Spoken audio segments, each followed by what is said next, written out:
Martha's hands shook as she tied the old apron around her waist.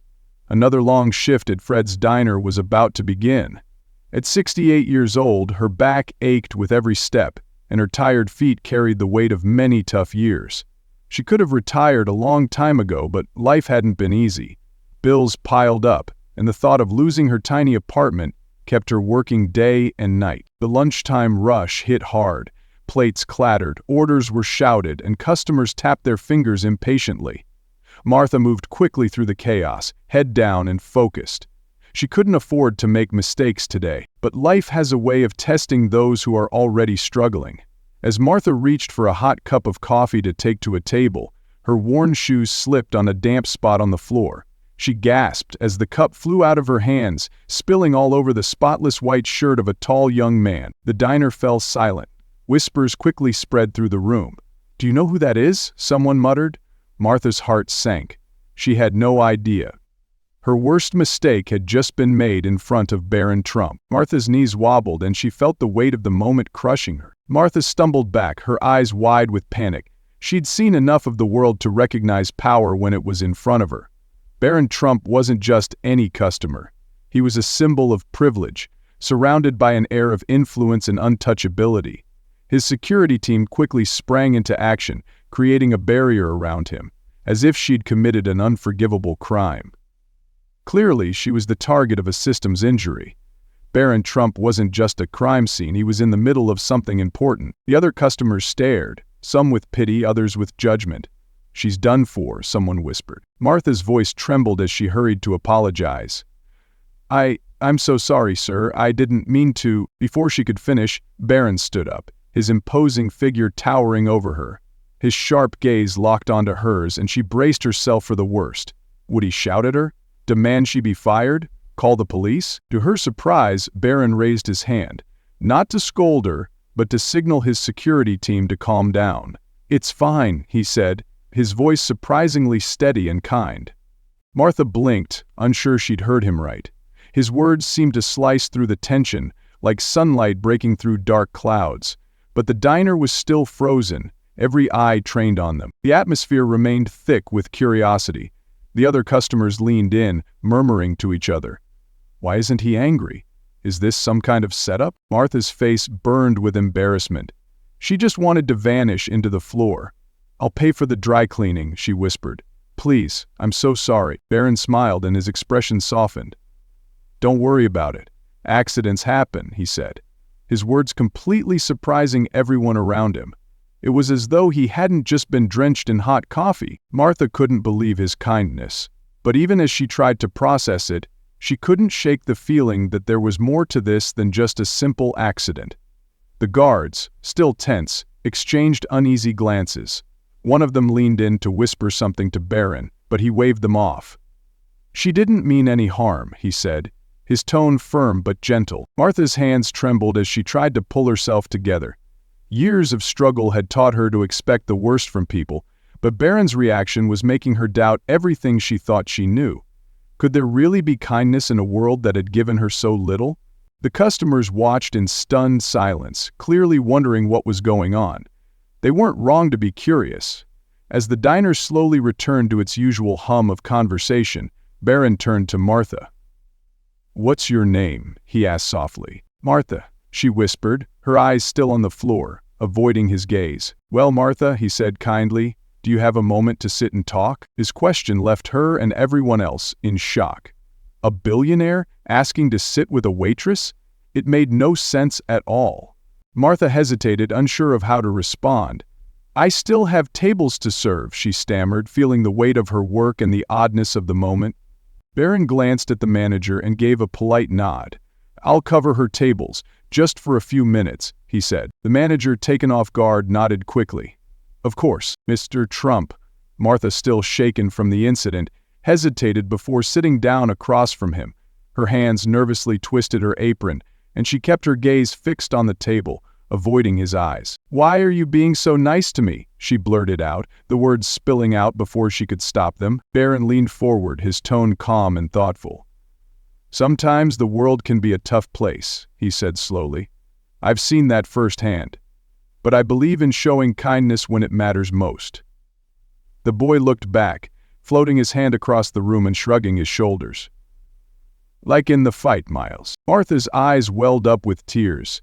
She didn't know why he cared, but there was something about the sincerity in his words that made the walls around her heart start to crack. As they sat there, a sense of calm began to settle over her, replacing the anxiety that had once gripped her. Barron wasn't at all like she expected. He wasn't cold or dismissive. Instead, he seemed genuinely interested in her, as though he saw her as more than just a waitress. "What brought you to this job?" he asked, his voice gentle. Martha hesitated, unsure of how much to share, but something in his presence made her feel safe. "Life happened," she said quietly. "I lost my husband years ago. Bills don't stop, so here I am." Barron listened without interrupting, his eyes focused on her as she spoke. "That sounds tough," he said softly, "but you're still standing. That's something to be proud of." His words hit her hard, like a wave crashing over her.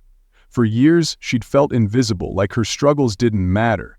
But here was someone from an entirely different world, someone with power and privilege, acknowledging her pain, offering her validation in a way no one ever had before.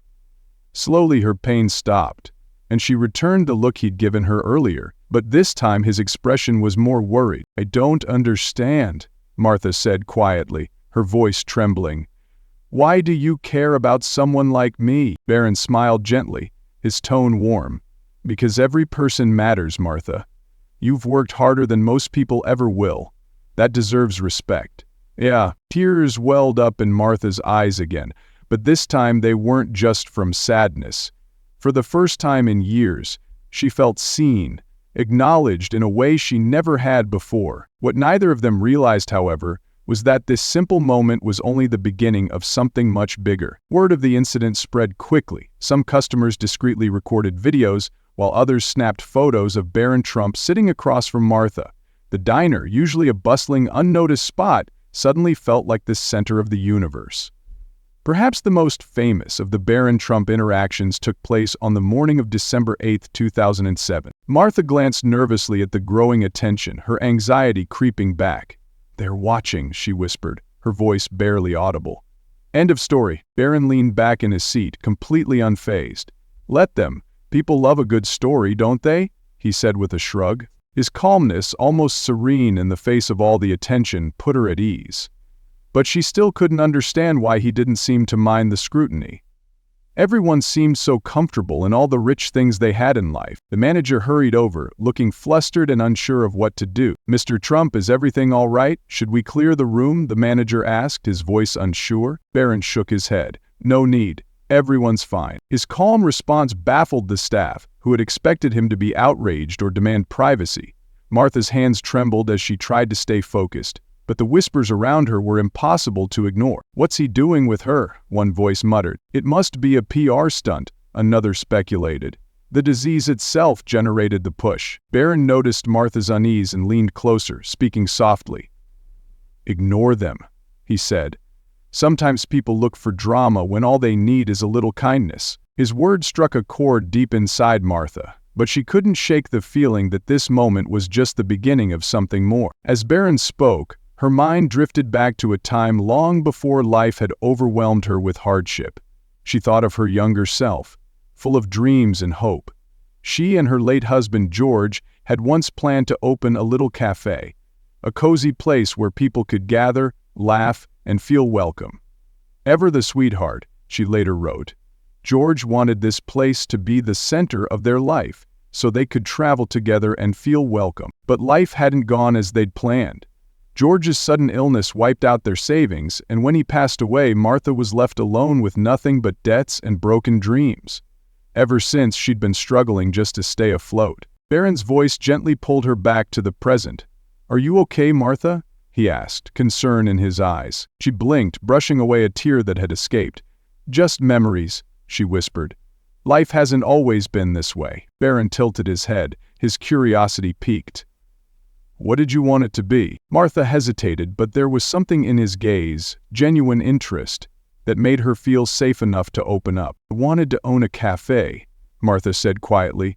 "Something small, something of my own." "All this is done." Barron leaned forward, his expression thoughtful. "Why didn't you?" Her voice cracked as she replied, "Life got in the way." Barron's mind began to churn with an idea, one that would soon change everything for both of them. He couldn't shake the image of Martha as a young woman, full of dreams, now just trying to survive day by day. The thought stirred something inside him, a feeling he hadn't experienced in a long time. Meanwhile, Martha returned to her duties, still trying to make sense of the surreal encounter. The attention from the other customers made her uneasy, but she pushed it aside, focusing on the work in front of her. Barron watched her from his table, noticing every detail. He saw the tiredness in her movements, the forced smile she gave to the regulars, and the way she clutched her aching back when she thought no one was looking. Turning to one of his guards, he whispered something. The man nodded and slipped out of the diner, his face serious. By the time Martha finished her shift, Barron had gone. All that was left was a folded napkin on the table. She picked it up, curiosity stirring inside her. In neat handwriting, it read, "They can be discouraged. Thank you so much.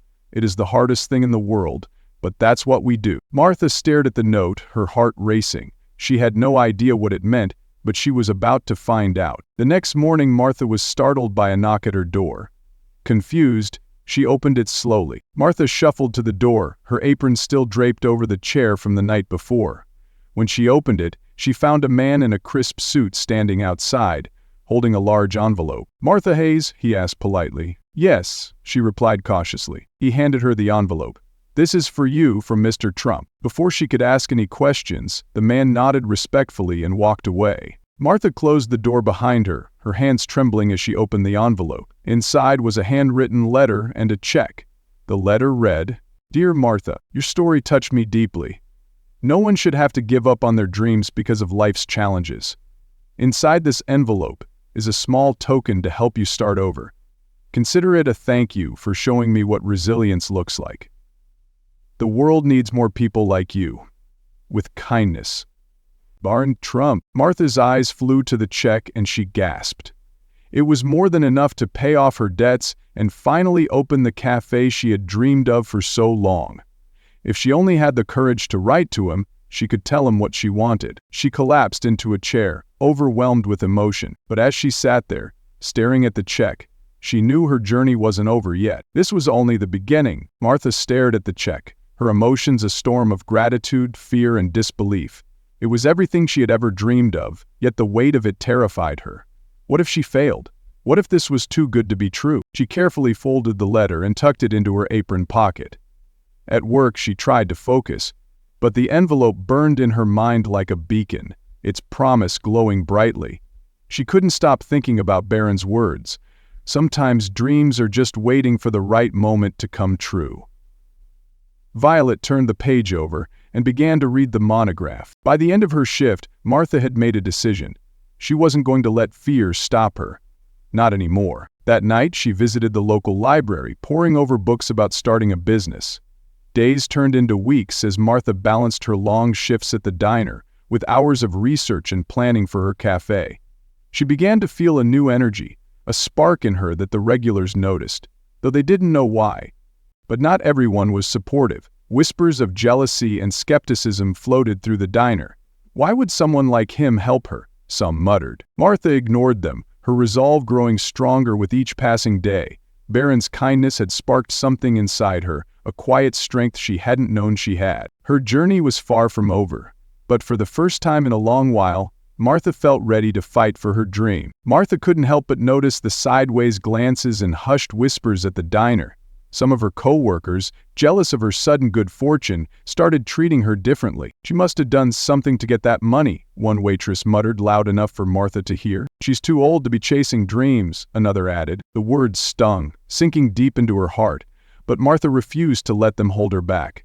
She kept her focus on her plan, scribbling ideas for her cafe during her breaks, determined to make it happen. Still, doubts crept in. What if they were right? What if she wasn't cut out for this after all? That evening, as she sat in her tiny apartment surrounded by notes and business plans, her phone buzzed. It was a message from an unknown number. "How's the plan going? Don't let anyone discourage you. You've got this." Martha's heart swelled. She hadn't expected him to follow up, but his words came at the perfect time. With a deep breath, she straightened her back. For the first time in years, she felt a glimmer of confidence, a spark of hope that maybe, just maybe, this time, her dreams could come true. The naysayers didn't matter anymore. This was her dream, and Martha was determined to see it through. She soon realized that opening a cafe wasn't as easy as she had imagined. Finding the right location, dealing with permits, and planning a budget all felt overwhelming. But she refused to give up. Not when Barron had given her this chance. One afternoon, as she sat surrounded by piles of paperwork trying to make sense of it all, a knock at the door startled her. It was the man in the suit, the one who had delivered Barron's letter. "Mr. Trump asked me to check on you," he said with a warm smile. "He thought you might need some help." Martha hesitated. Accepting help felt like admitting she couldn't do it alone. But she quickly realized this wasn't about pride. It was about making her dream a reality. "Thank you," she said softly, grateful for the unexpected support. The man, whose name was James, introduced her to professionals who could assist with the logistics: an accountant, a business consultant, even a designer who specialized in small cafes. Martha marveled at how everything was falling into place, like pieces of a puzzle she never thought would fit. Maybe this dream was finally starting to take shape. Barron's support wasn't just financial, it was thoughtful and strategic.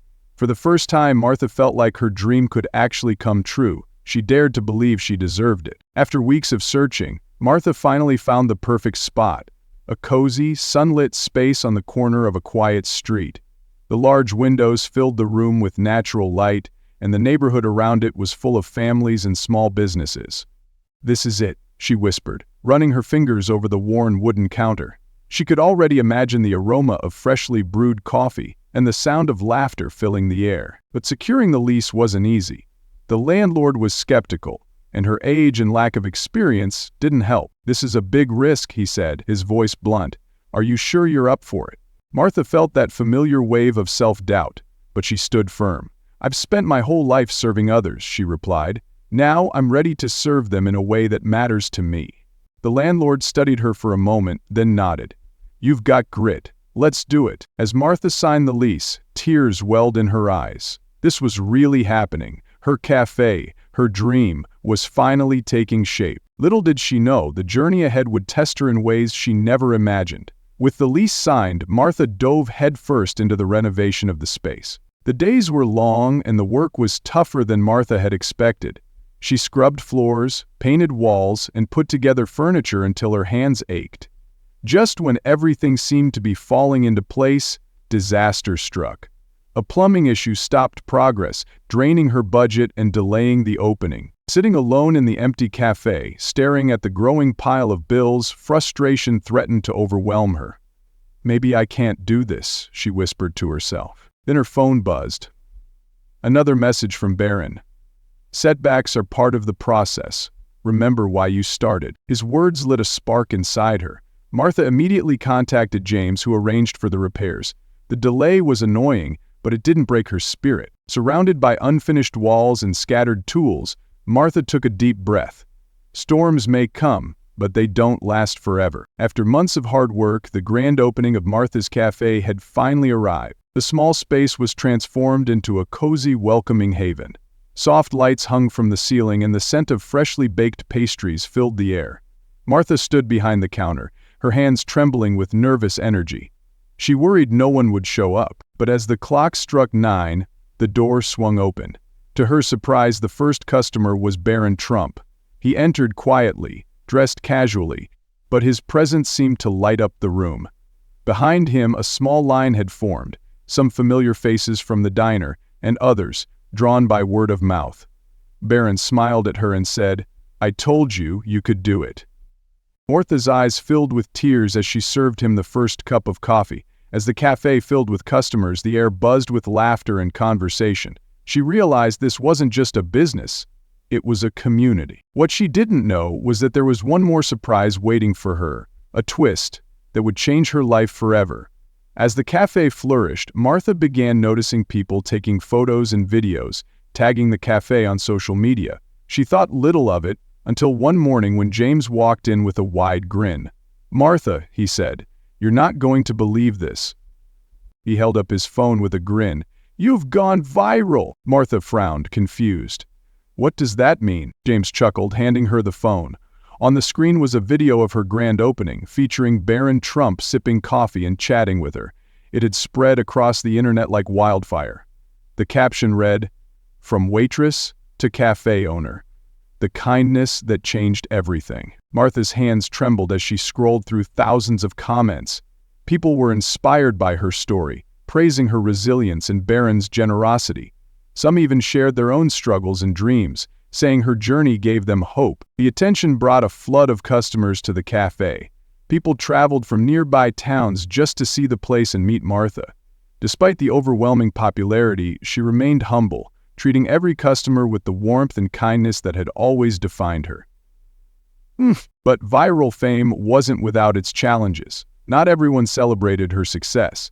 Soon Martha found herself facing a difficult choice. With the spotlight came criticism. Some accused her of exploiting Barron's kindness for personal gain.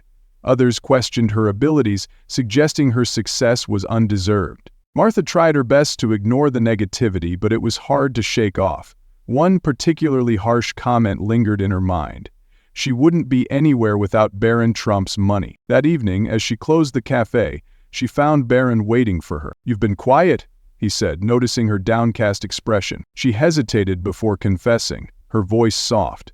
"People think I don't deserve this. That I only got here because of you." Barron's gaze was steady, unwavering.